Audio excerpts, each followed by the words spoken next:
I need your full attention. You both know we've had a new member of the family for a little while now. What's better than the desert in summer? Nothing, you're correct. We need to make a new car.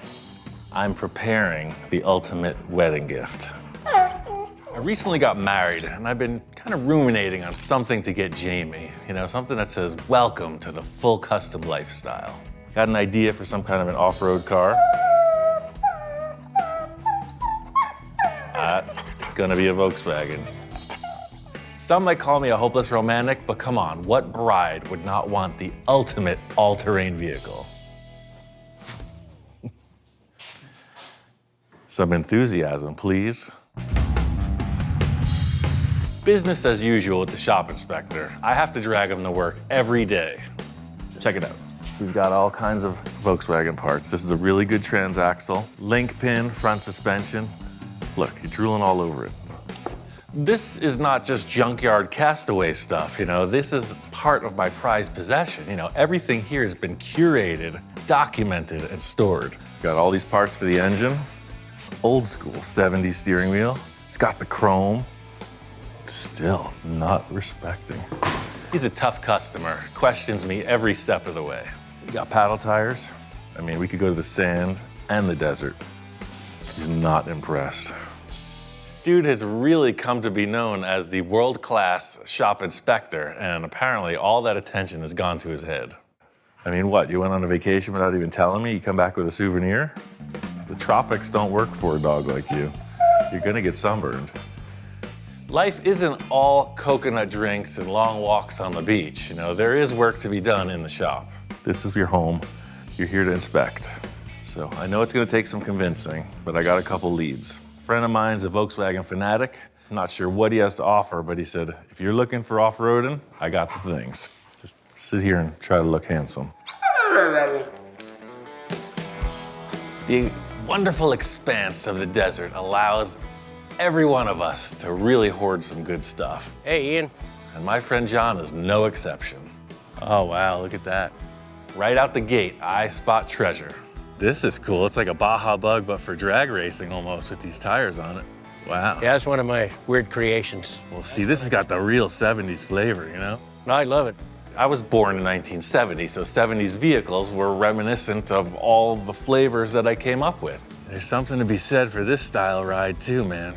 That's my first love, is that styling period, and I'm trying to make that translate into this new project. Take me to your treasure trove.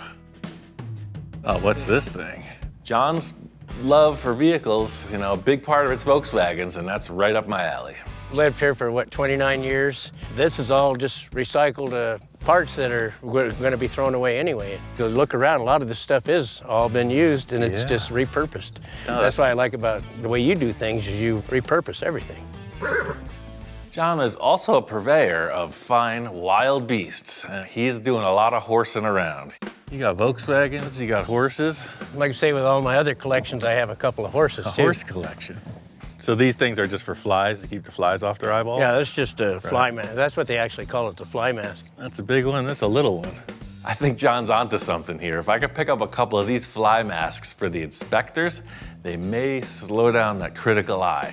You know, I got those two dogs in the shop all the time, and they do pretty good. Imagine this thing clod hopping around, getting all excited. Yeah, I'd hate to see when it doesn't like what I'm doing, to kick a hole right in the freaking door of the car.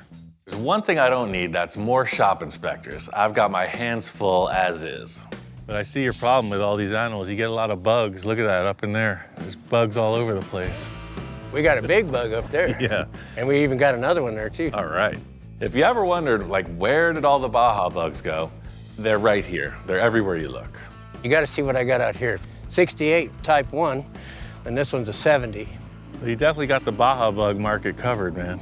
Some people just need to acquire as many of the same types of vehicles as they can. I got all the goodies out here in the back.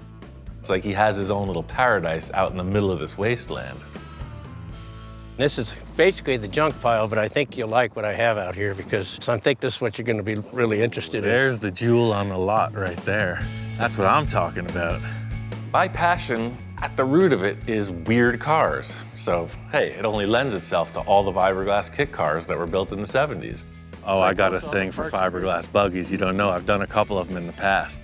This is a later model because it's more square. The earlier ones were very round. There's so much you can do with it. There's no really structural damage or anything to it. No, this is in great shape. The thing I like most about fiberglass buggies specifically is that they're lightweight, they're super strong, and they just look cool. Depends what world you're living in, but in my world, all these elements add up to the perfect wedding gift. I think this is definitely the move. If you're interested in this, we'll make you a good deal on it. And like I say, I'd love to see what your final product is with it. Say no more. As far as parts searches go, this one was top notch. It's exactly the kickstart this project needed. This is perfect. I'm excited about this. This is just a bare body, so now we're on to the other pile of parts. I think I got what it takes to make this thing come together. Some people collect watches, some people collect artwork. My favorite thing is used car parts. Everybody's got to have a little Volkswagen scrapyard, and I got a little one too. Bottom line is I've got quite a bit of VW stuff. I've had this little bug project for a while. Somebody cut it in half and they were going to shorten it and never got any further. In looking at it now, I could tell right away it's way too short. That's not a candidate as I had hoped. First thought with this project was this sandrail that I had sitting back here. You know, first thing, it's pink. Gals love pink, so do I. The more I looked at it, I was like, well, this is supposed to be, you know, a really good wedding gift. So to give her something that throws sand in her face probably isn't the best idea. We don't want sand in the teeth, and we don't want to get cooked by the sun, but we want a cool ride. Have no fear, we have more options in Honest Ian's used VW Emporium. One cool thing is I have this stock length floor pan, and it's got surface rust. It's got a couple modifications to it, but it'll be ideal for the buggy project. The whole thing is start with a clean slate. So starting with an unmodified stock floor pan, it's just as if you were doing it back in the day. The shop inspectors aren't totally on board with what my plans are here, but I got a couple ideas. I got a few tricks that should turn it in my favor. There is no time like the present. Let's get back to the shack and start configuring. I've done a bunch of VW dune buggy projects in the past, and I put a spin on each one. They all have a very unique character, and this one will be no exception. They do say that diamonds are a girl's best friend, but I don't think we're at that capacity just yet. There's one thing I can see, is the diamond in the rough. That's the key in every relationship. It is not forged at the starting moment. It's nurtured, it's built up. It's a refined process based on respect, mutual admiration, and a lot of money. Solid body, solid chassis, time to get to work. First thing on the agenda is the first thing with every dune buggy chassis, and that is it needs to be shortened. You see how it comes up and over the top? It fits up perfectly here, but when you look at the front, see this part here has to mate with that part here. It's always about a 14-inch chop on these style. You always take it out behind the emergency brake because that's one of the straightest parts in the whole chassis. I'm not 100% as to why dune buggies were created on a shortened floor pan, but I can imagine the turning radius, you know, they'll turn corners a lot tighter when they're shorter, and the shorter wheelbase acts kind of like a Jeep in that it won't high center, won't get caught up between the tires if you're crossing a rock or something. Bottom line is the shorter wheelbase makes it look a lot more like a toy, and that's all thumbs up from me. Kind of like a heart transplant, you get to see all the things. At this point in my career, I've done so many of these projects that shortening a floor pan is kind of like washing the dishes. You know what you got, you know where you're going, and you just go through the process. All right, well, that's the 14.5-inch section. You can see it's very close. What I did is I made this key cut here. So see, the floor pan will overlap the rear. So I got two keys. So these will join on the edges, but then the center sheet metal will be a lap joint. This slice and dice was the first step in our buggy creation, and you know there's gonna be a lot more where that came from. It's gonna be awesome. Well, long story short, a lot of tedious sheet metal welding. I butt welded the tunnel together, capped it with this 1/8-inch steel plate, and I lapped the sheet metal on the floor pans and welded top and bottom. And you can see, it looks like it's supposed to be that way.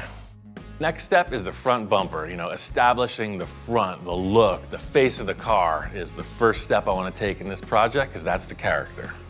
Foremost in my mind for this vehicle is safety. So God forbid this thing loses control, smacks into a rock. I want a good bumper, bottom line. It's gotta look good and it's gotta function. Before I can build anything, I need to get the front and rear suspension mounted so I can make it a roller. You know, back in the day when the dune buggy craze was really in its prime, you could buy just about everything. It was a real catalog-oriented bolt-on market. So people were building their own stuff, and that's kind of where I'm trying to stay. It's like, well, every catalog built buggy would have certain elements, but mine are unique. I just want to chuck this body on here. That way I can take a look at the front end and see like how the bumper feels. Perfect fit, like it was made that way. You can see with the shortened wheelbase, it's already got that speed buggy feel, you know? You got your rear tire here, you got your front tire here. As per the usual, I like to loosely assemble all the parts just to see what I'm working with. Now, the envisioning starts. So it's gotta look good, feel right. Something about the V shape of the buggy in the front, I don't wanna lose that.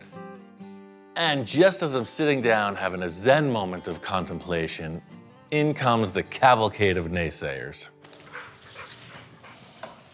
Ahem. So what do you think about the car? She's digging the shortened chassis already, you could tell. She's done the measurements, something looks different. I've learned that the inspectors react best to a visceral experience. They need a real sense of what it'll be like in the end. Already, you can feel the wind in your fur. I think Lil's a natural. I think she is ready to dune bug around town. Dude probably couldn't care less. He's facing the wrong way. I've been through this before with him. It's good to see that Miss Lil is on board. Hey, don't look so enthusiastic. He used to be so tiny. Yeah, whoa. This buggy bumper is not gonna build itself, so let's get to it. It's gonna be a tube bumper, so I got a piece of tube. How's that sound? I was thinking like it would kind of curve up, just following kind of the line of the buggy. I have a small skid pan in the front. I'm not thinking anything crazy elaborate for this front bumper. You know, I want it to look good, fit with the body, and just protect the underside from the elements. It's cool, I'm just gonna take some right out of the center. This style of joining the tubes is used all the time in a lot of different ways. It just becomes part of the assembly. It's trapped in there and it makes the tube join way stronger. Now, how do we attach it to the car? It's the old welded jack stand technique. A method as tried and true as the jack stand itself. That's what I'm looking for. It's not straight down, it's not just bland. This is what I was hoping for, you know? It wasn't a real wild throw of the dice. I just needed something that looked right on the front of the car. So this triangulated structure will be plenty for this car. It's not gonna be doing the Baja 1000.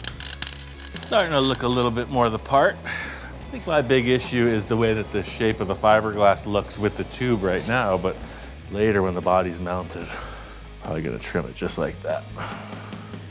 The last element to the bumper is a skid plate. These fiberglass bodies are pretty weak and the gas tank is right up front, just like the stock Beetle, so the skid plate will protect anything from coming up and piercing that fuel tank. I like to keep it real simple in the Wild West. Just a few simple mounting tabs underneath and this skid plate is ready for some skidding. Now, one cool thing about these screws is they never seem to go in on the first try.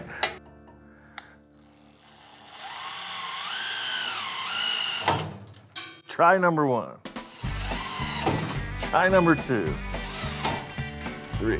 It's a good thing the shop inspectors aren't around because this is the exact type of incompetence that they thrive on. It'll just be between us. Let's get one in. There it goes.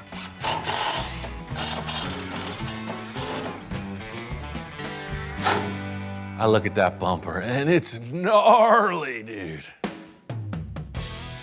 I gotta say, this is the impetus for the entire project. It's gotta be straight to the point, looks cool, totally functional.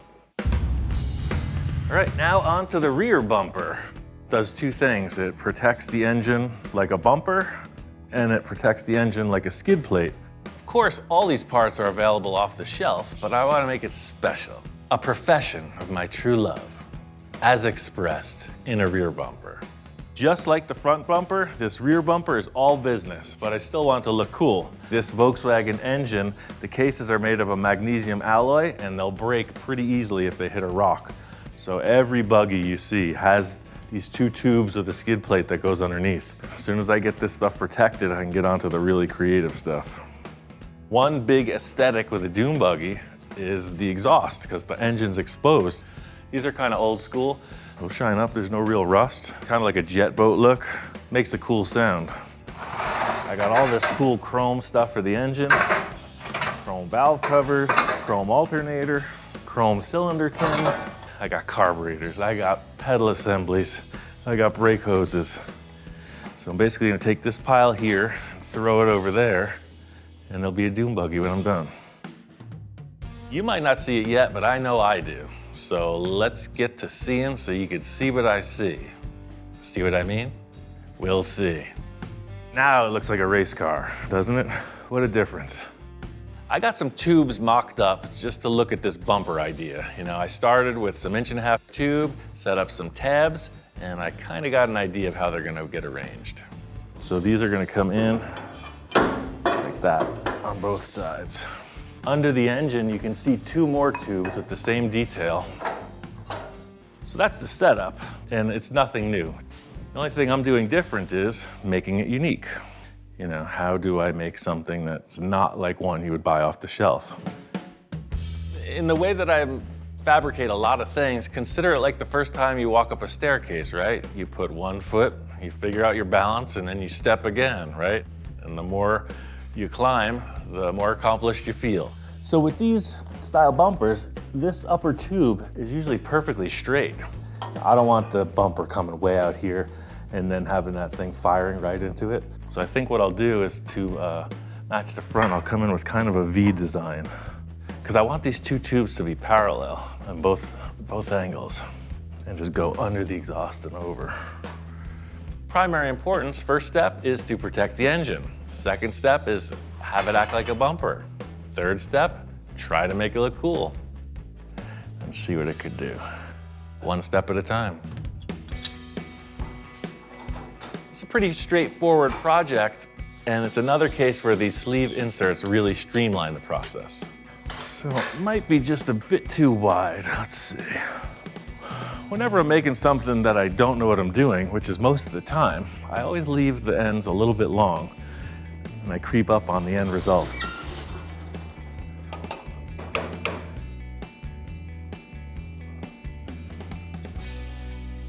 Looks good in tint. I'd say we weld it. Just like the front end of this Buggy, the rear end is the same. I'm gonna triangulate the rear bumper and, of course, add in that skid plate to protect the sump of the engine. That bumper is good to go. Dynamite! So that's the look, you know, all the function is taken care of. The top side is where the fun happens. What does it look like when you approach it? What's the statement of the car? I got one main element that's gonna really make this thing shine.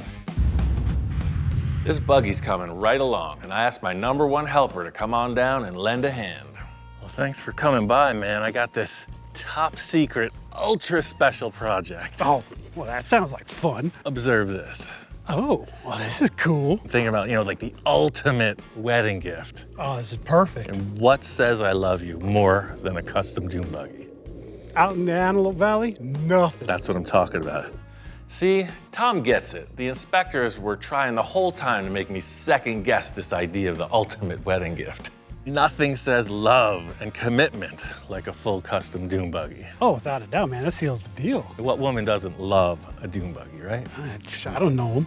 He understands what women truly value. Dogs just don't get it.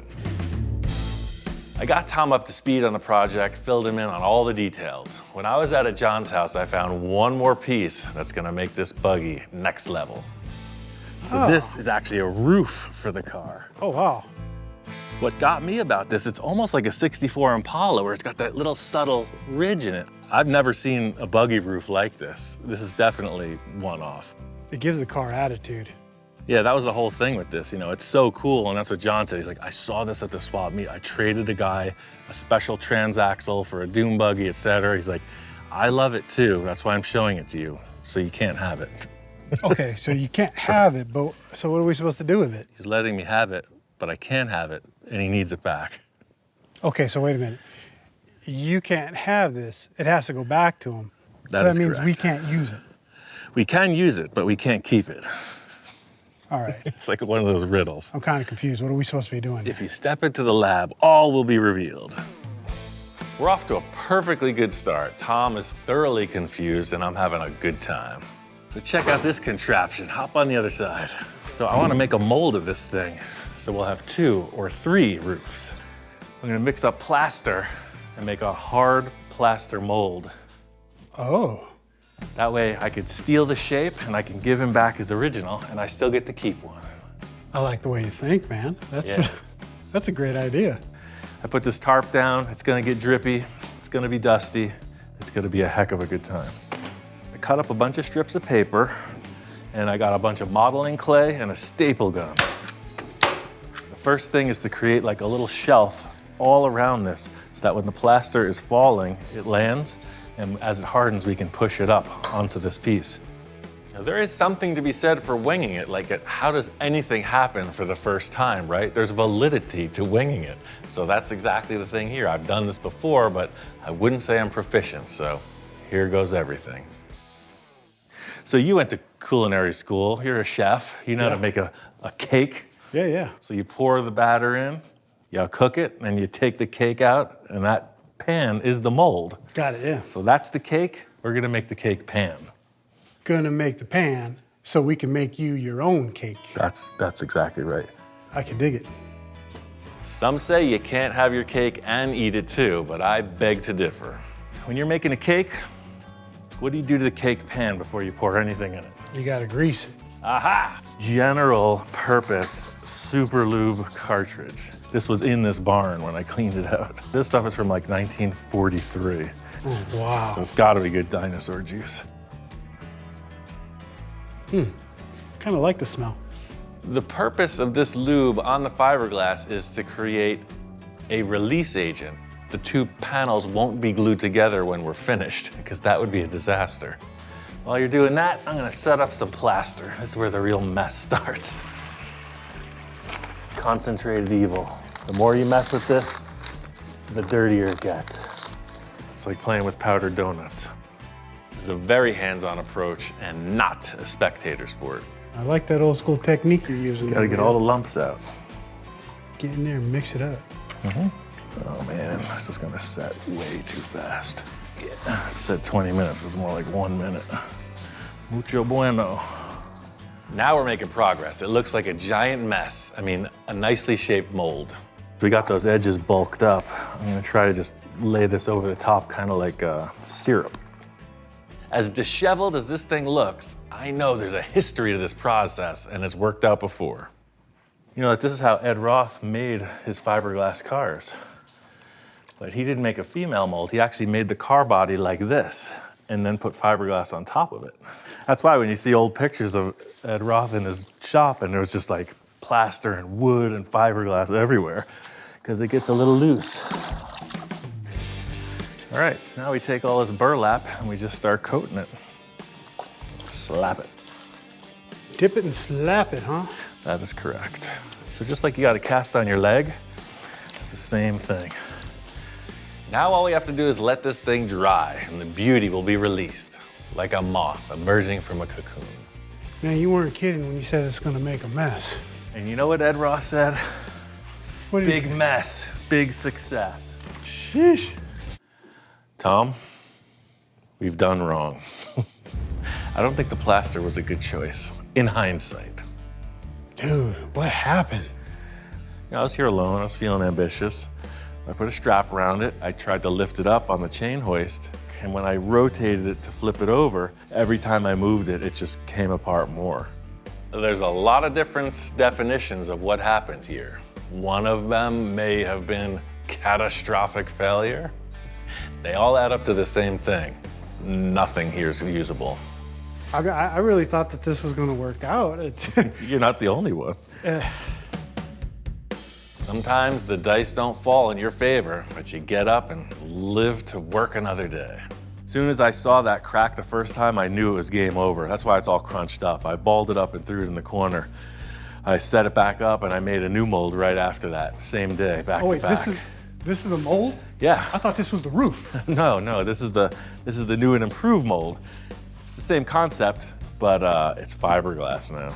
Oh. So this is what we're supposed to have with the plaster. So see, you can just lay it upside down, and now you have that perfectly smooth, finished shape. There's your negative of the roof. Dude, why didn't we just do this to begin with? I was trying to get creative, man. It's nothing like a challenge, right? Oh, this is what we're looking for, a perfectly smooth, negative copy of this fiberglass roof. So let's get this mess cleaned up a little bit, and then we'll get on to the positive side of things. I can dig it. Now that we have our negative mold solidified, our cake pan, it's time to get to baking. This is exactly what we did, but you can see now we're working on the upside down. We're working in the negative aspect of things. For those that have followed me on my sports car adventure, this is the same process. It's a basic lamination of your project, and in the end, you get a result that looks like the piece you're hoping to make. Just try to work it as quick as possible. Some may say, Ian, that's a lot of work for such a simple roof, but I want it unique, I want it custom, I want it my own. So I'm just gonna keep on slogging through to get what I need in the end. Well, this is the fiberglass part of the fiberglass operation. See, I got this really dense weave. You see how meshy it is? It's like a really nice, almost like you can make a disco suit out of it. Yeah. It'd be pretty uncomfortable, but this provides a really strong surface when it's all done. This is the story of fiberglass laminating. You paint the resin into this mesh, and then you do multiple layers depending on how thick or rigid you want it. I'm probably gonna stop with about 3 layers across the whole thing, and then the edges will be built up to about 5. It's got a really interesting stank. We got the roof all laid out. We let it set for a full day, and now it's time for the big reveal. All right, man, well, check this out. I got some good news. All right, I like good news. And I got some bad news, Oh no, come on. as usual. What happened now? Well, one thing I didn't tell you about, how hard it was to get the mold off of the roof skin. We used the release oil, but man, is it stuck. Tom has every right to be concerned. Have you taken a look at the guy he's working with? I'd be hesitant. Tom has chosen his weapons. I've got mine. It's time to get in there and start hacking away. The technique here is to just try to remove it as gracefully as possible without damaging it. It usually breaks free, usually. I'd really like to avoid doing this a third time. Same. Damn, my bright ideas. Corners are definitely a pain in the butt. Yeah, that's the whole thing. Like the old saying goes, if it's not working, try a bigger hammer. Here, let me use the little pry bar. Little pry bar. Oh! Tommy Nine Fingers. It's a little one. You're gonna live. Sorry about that, bro. That's all right. I'm good. Release! Now my hand's stuck. Oh, really? It's a monster. So you hear creaking, you hear cracking. We're waiting for that big pop. It's about ready, Captain. You're waiting for that release. Aha! Eureka, at last. There she blows. Woo! Look, it's another roof. It was a total relief that the thing came apart. Unfortunately, it's not in the best condition.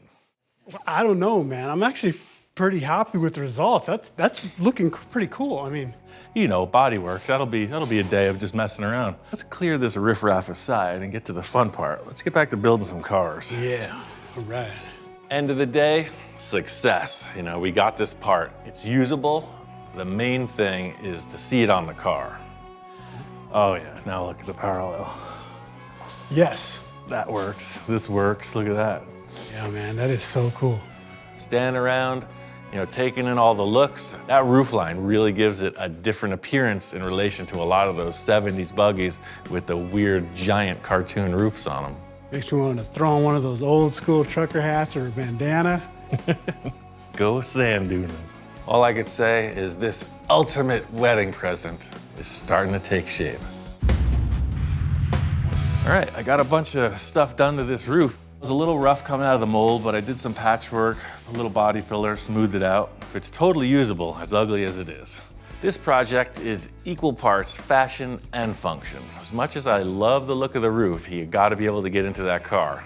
The more I was thinking about it, just crawling through this space, it's always an issue with dune buggies. It's like Dukes of Hazzard style, they have no doors, you know? So I'm gonna make the whole roof hinge open. The upside of this is that the fiberglass is super strong. The downside is it's super thin and flexible. So I created a metal hoop and some side plates to reinforce it and keep it in place. Makes it very rigid. That's using your head. There's a lot of complicated ways you could create this hinge mechanism system, but out here in the Wild West, I go for the straight ahead approach. Real simple, you got a hole there, you got a hole there. That bracket just bolts in. Part of the way this roof was designed and my mold wasn't even set up to fit on this car. I always figured I'd have to do some adjustments later, so this metal bracket inside allows me to both rigidize it and to make the panels line up with the body lines. Seems like a simple task, but without this metal structure, it just wasn't gonna fit, so it's like a dual purpose win. Voila! See, now that's parallel, as it should be.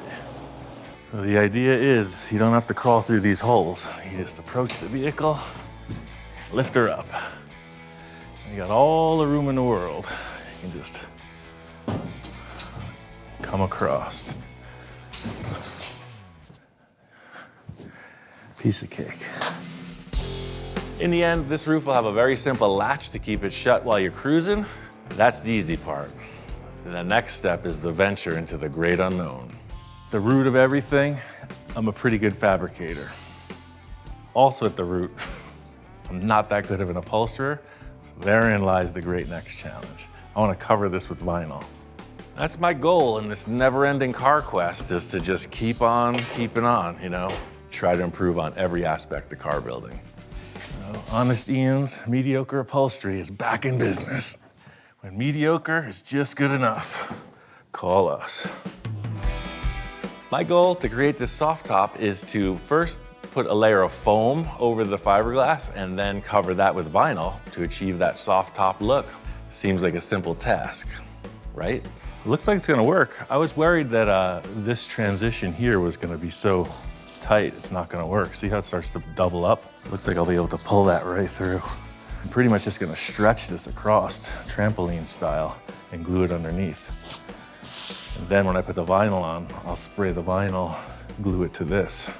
It's hot in the desert. This buggy's gonna live primarily outdoors, so I want this top to, you know, kind of stay fitted looking. The worst thing you wanna see is as you're driving, this vinyl's like flapping in the wind. So that's the chief element here, is to try to keep it stretched taut so that it looks good in hot and cold weather. That worked. Surprise, surprise. With all the different colors and whatnot, you know, it looked like it was really, really uneven, but you can see with this stretched over, works perfect. Picked up some white vinyl to finish off the roof, but the story doesn't end there. You can clearly see one is longer than the other. I assumed that the vinyl was the same length as the foam, and apparently that's not the case. It just might make it. This is it laid out. You can see. One of the issues with Honest Ian's Upholstery is that we don't have much of a stock. In fact, this is our entire surplus. So it comes down to the fact of we gotta make it happen with what we got. All right, I don't know how else to do this except just do it. It seems like it's gonna look okay. Holy stromboli. There's no guarantees with stuff like this. You know, no bolt-on parts, no factory fit-ups. Really just you against a car that seemingly does not want to be put back together. Oh, reminds you of the last time I went surfing trying to put on my wetsuit. It was just like this. It's horrible. Maybe I'll put it out. No, that's maxed. I can feel it. It's maxed out. Bottom line here is I have enough experience to know when I am bamboozled. I can read it right from the moment I first stretch it. It's not gonna fit. Looks so easy on TV, doesn't it? Looking at it, I think I may be able to just make the corner, just get a grab if I can just stretch a little more material. Nope. I have to come up with some kind of creative solution. I'm sure every do-it-yourselfer at home has faced the same thing, you know, whether you're putting in flooring or painting a wall, you get right to the end of it and it's like, ooh, I'm out of material. The show must go on. The big thing here was if I got a wrinkle in the center of this, there was no way around it, so I really paid attention to the center. I just got away with it. But all in all, that's a good look. Talk about putting lipstick on a pig, watch me go. Next up is the paint, and that will offer me some time to consider my creative solution for this roof issue. Called in my buddy Alan to help out with this paint job. He lives way out in Texas where he's developed a solid reputation as a paint and body man. I think he's a perfect fit for this project. Wow, This looks nice. Used to having people coming and checking on my work, now I get to do that. So you got the second coat of primer and it looks all blocked out. She's smoothing out. It's good to have you on this. Thank you. I figure there's no better way than to get Alan up and running with a little shock and awe, you know, really let him know what's at stake. This is actually a wedding gift for Jamie, my wife. No pressure at all there. Yeah, no pressure. Just do your best work and hopefully she likes what you did. The thing is, I mostly enjoy working with other artists, you know, guys that are gonna have an opinion, guys that are gonna push me outside my normal comfort zone. I've seen his projects and I want him to be a part of what I'm doing. You know, everybody's got just the metal flake dune buggy, right? Right. So I do want to put some flake in it, but I was thinking some kind of design, I don't know. There's so many directions we can go with it. We can go Houston style if you want, throw some candy with some swingers, you know? So it'll actually be sitting this tall, right? Just some There you big, go. big freaking 28-inch rims and chameleon fade across the front. We are off to a good start. Alan's thinking outside the box, and that's exactly the avenue I'm traveling with this. This is where the gas tank filler comes in.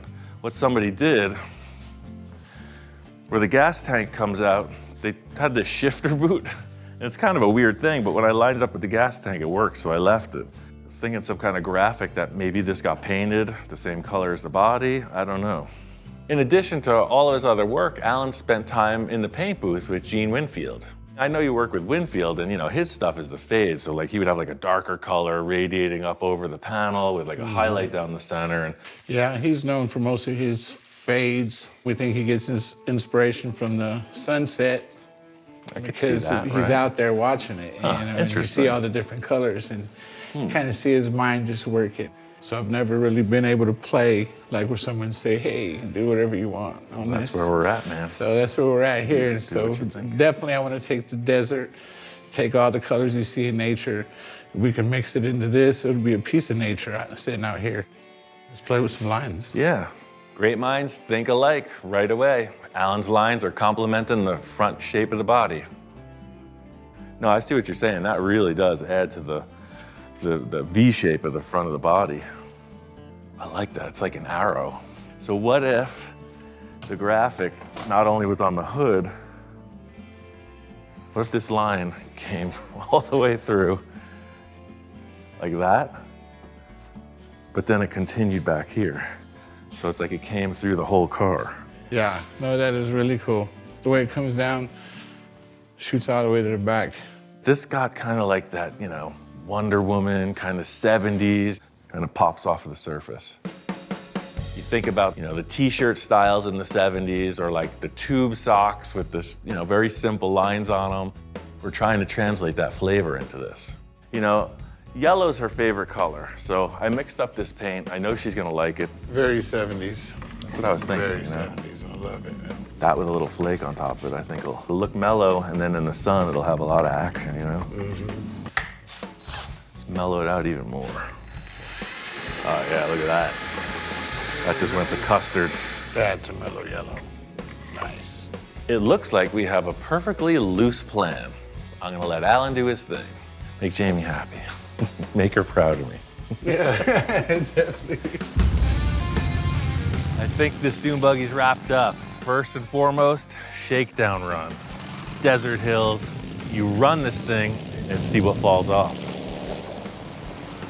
The terrain around this area is pretty unique. It's not like sand dunes. That's why I chose the tires I did, because this thing, it's like a little tank. The short wheelbase, and when you put big tires on them, they bounce around. Watching them go is only half as fun as actually being in a driver's seat. Alan was a huge help on this paint work. It's very simple, but there's a couple of details in there with the metal flake that really makes it count. Now it really hits home. Like, why the heck was this guy building a wedding gift that's a weird old dune buggy, right? Now you can see, got a lot of trails, like hundreds of miles of trails when you go out touring. I gotta say, I hate to be selfish. I love this car. I hope she does too. So, for the lady that has everything, like what could a man like me possibly offer? And all of the ruminating has led up to this. Oh my God. Is that a dune buggy? Yes, thought you might like one of these. I love it. It's amazing. Yeah, it's basically a Volkswagen, it's a stick shift, but it can go anywhere, all around here. Oh, I know how to drive stick shift. Right. I gotta say, this is why we got married. She's thrilled. You know, sometimes I could impress people, and she's one of those people. It's perfect. It's got some Mustang taillights. It's got a love Volkswagen engine. it. It's got the metal flake paint job. Is that glitter? Oh yes, it's got the glitter. I was genuinely surprised. It's beautiful. It's so cute, and it just looks like me. Like he picked it out for me. He knew that it would be perfect. Authentic 70s antenna on a spring. It's like totally like a 70s vibe. Oh yeah, it's fully legit 70s funkadelic machine. You know, I thought about this a lot. I thought about the colors, I thought about the comfort, you know, the way the paint was laid out. You know, I wanted to personalize it. I know her style. Seems like it was a good choice. It's kind of like a Wonder Woman-y, like vibey. I was thinking about kind of that like type look. of thing. Yes. Like it's got a flavor. When you look at the car, like what's it make you feel like? Let's rock. Right. This is definitely a wedding present. I would have never expected it. Hop in, check it out. Okay. With Ian, he creates and he's a builder, and that's how he shows his love. It's perfect. It's perfect. Thank you. Stop with the thanking and get with the driving. Nice. Oh my gosh. It's so good. You're a natural. I love how special it is. It's one of a kind. It could never be replicated, and I'll have it forever. I gotta say, this was a real personal one, right? I took a risk. My relationship could have all ended right here. I love it, darling. I love it. Good news. It worked out well. On to the next.